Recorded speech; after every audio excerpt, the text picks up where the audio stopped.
Right, so it's 19th of November, 2015. It's 2 days until that big game at Newcastle.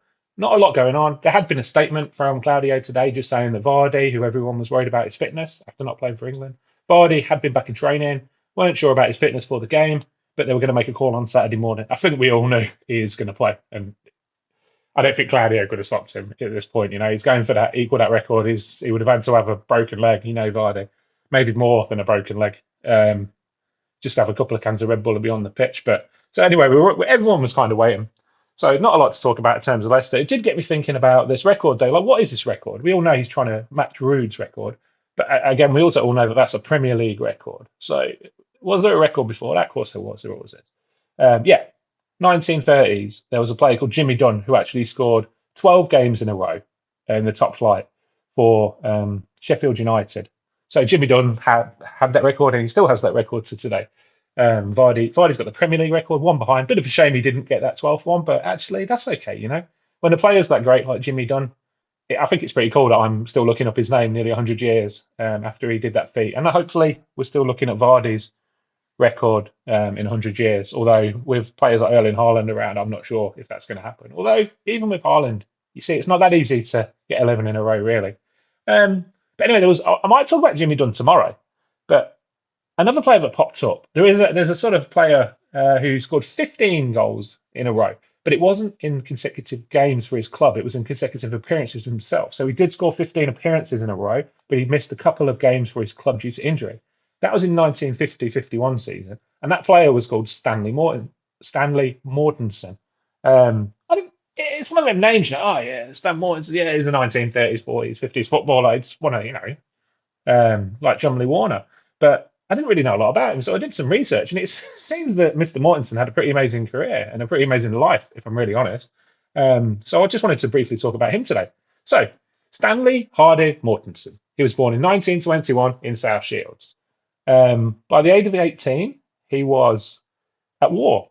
In 1939, he was in a bomber crash, and every crew member on that bomber died, apart from Stanley, which is kind of unimaginable, I guess, for modern generation. But there you go. Um, During the war, he did play for a few different clubs. I think he played for Arsenal. He scored 25 goals in 19 games. But wartime football was a little bit bonkers, so the stats are a bit strange. But outside of the war, he's mainly remembered for playing for Blackpool. So for Blackpool, he played 317 times. He was there for about 10 years, and he played 317 times, and he scored 197 goals. He was a top scorer in every season that he was at that club, um, which is kind of a little bit bonkers, really, if you think about it. Um, he actually, Blackpool were quite good, I think. So it seems like in 1948, 1951, and 1953, they got to the cup final. We were there in 1949, if you remember. We lost to Wolves. But they lost in 48, they lost in 51. And then in 1953, they had 38-year-old Stanley Matthews playing for them. It's known as the Matthews final. And Mortensen actually, Blackpool ended up winning that game 4-3. And I think I've got a funny feeling it was the only thing Stanley Matthews won, but it's also the only thing that Mortensen won. Point that out. Mortensen actually scored a hat trick in that 1953 final, and he's still the only player that scored a hat trick in an FA Cup final to this day, like 70 years later. And I didn't know that. It's not really remembered because apparently all the press was around Stanley Matthews and the fact that he had played 3 assists. Um, so yeah, so it's called the Matthews final. But really, I mean, that's kind of bonkers. Any other world that would have been the Mortensen final, and he would be. He probably is, but I just never heard of him. Well, you know what to say, like. Um, so yeah. Anyway, what else was we going to say? Yeah. So anyway, England as well. He played for England. He's got quite a notable career for England as well. He made his debut in '47, and he scored 4 goals in a 10-0 win over Portugal. He also was England's first ever World Cup qualifier goal scorer, and he was the first goal scorer um, in a World Cup in 1950 when we beat Chile 2-0 at the Macarena. So he did quite well. He also did a quite weirdly notable thing, and I couldn't quite figure out what this meant, but he was playing for England against Wales in 1943 before the war, and Ivor Powell, who was the wing half for Wales, had to go off injured. And for some reason, I don't understand this to this day, how or why this came about.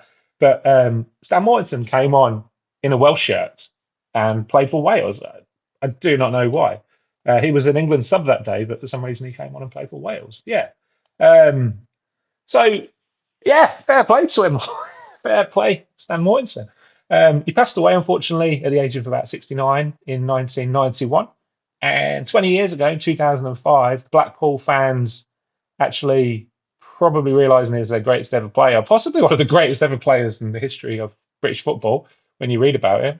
So they fundraised and they built a statue for Stanley Mortensen outside the ground at Blackpool, which you can go visit when we play them. Um, yeah, so that's that. Tomorrow, I might talk a little bit about Jimmy Dunn. He was a Sheffield United striker in the 1930s, and he to this day still holds that record.